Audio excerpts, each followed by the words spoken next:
Cublets, welcome back to another Bear With Me, BearElliott. I so want to do the yell, but I don't think I'm going to do it because I can't do it as well as Tarzan! I know, that was really bad. But Legend of Tarzan hit the theaters this weekend, and, you know, sometimes you just can't listen to the critics. Technically, I'm not a critic. Although I'm very critical about certain things, but I'm not a movie critic. I don't do this as a professional thing. I just happen to have opinions, and I put them on Facebook. Wait, this is YouTube. I don't know where I am right now, because I am in love! I absolutely loved Legend of Tarzan. I'm just getting it out right now. Now, it's not just because there is a hunka burnin' love that happens to spend the majority of the movie shirtless. If only he was pantsless, just like he was in True Blood. Who am I talking about? Of course, Tarzan. Brilliantly performed by Alexander Skarsgård. I hope I said that right. It's got this little thingy on it that I don't know exactly how to pronounce, but I think it's Alexander Skarsgård. Skarsgård? It's something like that. But he plays Tarzan. He was also Eric in True Blood, so if you're a True Blood fan, you're going to absolutely love this because he's back. I haven't seen him in anything recently, so I was really excited when I figured out who it was. And also, Jane. Jane is portrayed by Margaret. Now, I want to say it's Robbie, but it's Ruby, I think. Or Robbie? Ruba? Margaret, I'm just screwing up the names, but Margaret and Alexander, we're just going to call them that. They are adorable together. And I loved her portrayal of Jane. In a nutshell, in a little squirrel-like nutshell, this is what the movie's about. We do not go through the whole entire thing of, thank God, of how did Tarzan and Jane meet. It's not that. We actually start after all of that, and that particular storyline of Tarzan's past, and well, I would assume that not a lot of kids these days know about what Tarzan is, or who Tarzan is, or who Jane is, unless they've seen the Disney movie version, which is really, really different than the classic literature or the classic films. Very different Tarzan in that particular portrayal. Well, this Tarzan is a little bit more towards the adaptations of the books and everything. So that's awesome. I love that we went back to the roots of Tarzan, and also Jane had a little bit more of a modern twist to her, which I love because she wasn't the damsel in distress. In fact, there's a part where the big bad in the movie, he goes, "Scream for me." And she goes, "What? Do you want me to be the damsel in distress?" And just gives him the smirk. And I'm like, that is awesome. I love that portrayal of her. Tarzan. Okay, Alexander really embodies the struggle that Tarzan has between his nature versus what his actual history would have been if he was raised in merry old England. And he even is referred to as John. They only referred to Tarzan in a one segment where they're trying to recruit him to go to Africa to be kind of paparazzi-esque for the king. And he's like, I am not Tarzan.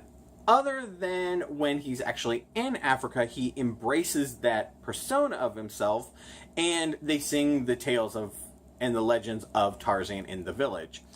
Now, like I said, the storyline in a nutshell, we start with John and Jane. They are actually in their merry old England. And he is asked to go to Africa to kind of... It's an interesting storyline because there's several things going on in this movie that are plots to it. And the first thing is slavery. The African natives are being basically imprisoned. I mean, there's no other ways to get it, into slavery. And that definitely piques John's interest that he wants to go there and find out what's going on because those people mean a lot to them. And Jane, because Jane was raised in Africa. So you have that storyline. You also have women's lib going on as well because Jane is a very independent, very different from that era of the late 1800s. That type of woman. She is forward-thinking. She does not rely upon her man to rescue herself. She helps herself out. She helps the people that she cares about. So there's that whole storyline of, wow, this is women's lib as well. So they go to Africa to investigate what's going on. Their companion is I really enjoyed Samuel L. Jackson's portrayal of Washington because it was interesting because he went through the Civil War and he's not happy about what he did in the Civil War in regards to the deaths and so forth. But, of course, I mean, it's interesting. I don't really get... I assume that he was with the North fighting against slavery. But it's interesting. He makes a comment in regards to what he's seen. So I'm assuming it's what he saw in the South and the slaves that he freed there.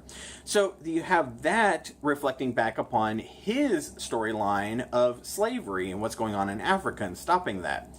So the big bad, he is the emissary of the king, who's a real dick. And basically, they're bringing in all these mercenaries to capture all these African natives and put them into slavery. So, downside is that he's in debt. And so he needs these diamonds, and they make an agreement with one of the tribes there that they're going to turn Tarzan over to them, and chaos ensues.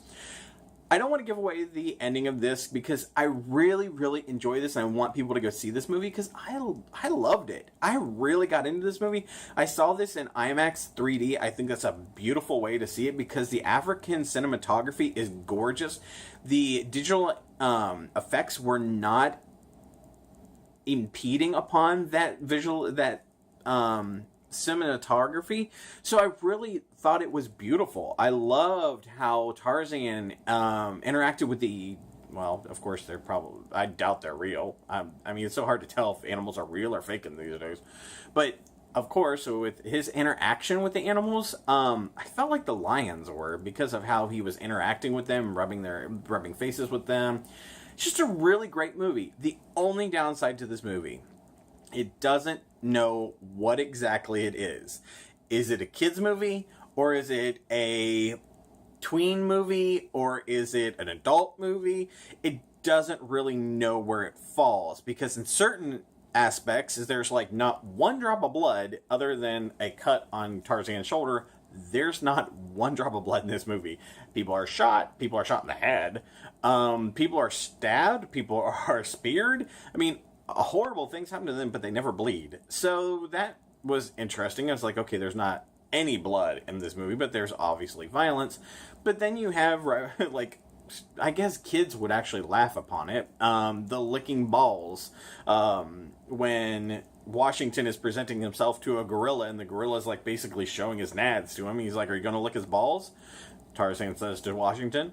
And Washington's like, no. He goes, sure, look like it. So there was those kind of references as well. So it's like, okay, I don't know where exactly this movie falls. That's its only downside. So overall, you know that I'm doing 52 movies in the year 2016, and this is one of those 52, and out of those movies, I give it a paw rating. So out of 5 paws, I'm giving this a 4.5. I thoroughly enjoyed this movie. The acting was superb. Cinematography was beautiful. The storyline was interesting. It lagged a little bit at the beginning, but I think you had to establish what exactly this world was, so I kind of expected that. Only downside was that the movie doesn't really know exactly where it fits. But go out and see this. Don't listen to the critics. Go out and see this movie. I think it was wonderful. So, Legend of Tarzan is in theaters right now, and it has a hunk of burning love in that. So, go see it, and until next time, have yourself a wonderful day. Bye, couple!